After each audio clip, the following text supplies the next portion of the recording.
forgiveness, and limitless compassion towards all.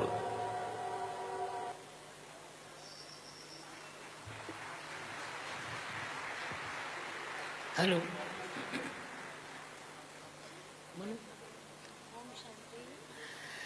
ओम शांति। कल से मेरे को ऐसा लग रहा है कि मैं पिता के घर आई। क्या बात है, जरा देर हुई और मैंने और एक बात देखी यहाँ कि हम आज तक कुछ बाएं एक जगह आती है और झगड़ना शुरू करती है। यहाँ सब बाएं एक जगह मगर झगड़ा नहीं है। क्या बात है। और एक बात मैंने देखा यहाँ, अजब बात, कि महिला खाना पकाते हैं, बाद में मर्द खाना खाते हैं। यहाँ भाई लोग खाना पकाते हैं और महिला को खाना खिलाते हैं। क्या उल्टा पुल्टा। मैं कुछ भी नहीं थी। यहाँ आने के बाद मेरे को अच्छा लगा कि मेरे को मौका मिल गया, हमारा जरा देर से मिल गया है। कोई बात नहीं, देर से मगर दुरुस्त है। और कुछ नहीं थी, मैं रेल में भीख मांगने वाली 20 साल की। तब मेरी उम्र 20 साल की थी। अब मैं 70 साल की हूँ, यानी 50 साल मैं अनाथों की माँ बनना चाहती थी, बन गई। और बात यह है कि मेरे जनाजे के पीछे सारा जहां निकला। कोई नहीं था मेरा। मेरे जनाजे के पीछे सारा जहां निकला, मगर वो नहीं निकले जिनके लिए जनाजा निकला। फिर काय के लिए रास्ता देखे। दुख आया तो उसको भी हंसते हंसते पूरा कर लेना। यही मैंने जिंदगी से सीखा है कि ये भी कुछ कम नहीं। तेरा दर छूटने के बाद हम अपने पास आए, दिल टूटने के बाद। कुछ नहीं था, भीख मांगती थी और 20 साल की थी ना, इसलिए मेरे को आदमी का डर लगता था।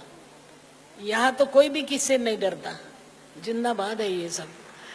मगर तब मेरे को बहुत डर लगता था। महाराष्ट्र में थी तब मैं रात को बहुत डरती थी और मैं भीख मांगती थी। गाना गाने के बाद मेरे को खाना मिलता था। मैं रेल में गाना गाती थी कि हम सही न तू खाने की ना पीने की बात कर, मर्दों की तरह दुनिया में जीने की बात कर। और यहाँ मैंने देखा क्या बात है, इसको जिंदगी बोलते हैं। जिस मातृभूमि के अरे तू गोद में पला, जिसकी पवित्र धूल में घुटनों के बल चला, उसके फटे आंचल को तू सीने की बात कर, मर्दों की तरह दुनिया में जीने की बात कर। गाना बोलने के बाद मेरे को खाना मिलता था और मैं भिखारी को खाना देती थी। लोग पूछते अभी मेरे को, माई इतना सब कैसा किया रे। मैंने जिसको खाना दिया वो मेरे को छोड़ के नहीं गई बेटा, वो मेरे पीछे पीछे आए और मैं अनाथों की माँ बन गई। और एक बात है, चलना सीखो बाबा, रुकना नहीं। यही यहाँ से सीखना पड़ता है। और एक बात है कि रात को मेरे को बहुत डर लगता था कि अभी क्या, मैं अकेली थी, क्या हो सकता है, कुछ भी हो सकता है ना। इसलिए मैं शमशान में जाती थी।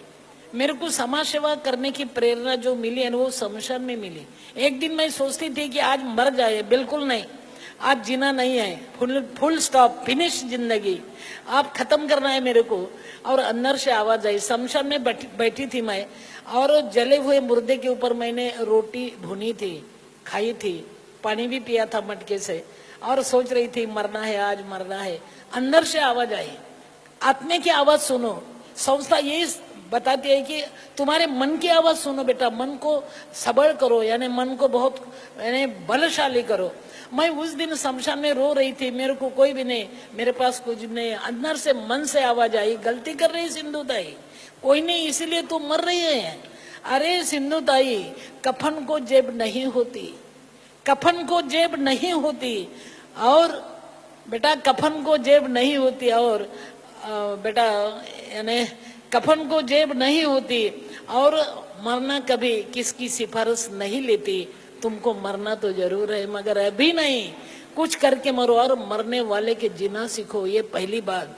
इसलिए मैंने मरने वाले के लिए जीना सीखा और हजारों बच्चे की माँ हो गई बेटा। मगर एक बात है, तुम त्याग करना सीखो। ये यहाँ से सिखाते हैं, त्याग करना सीखो। मेरी बच्ची थी, 10 दिन की बच्ची थी, पत्थर से जन्म नाल तोड़ा था मैंने।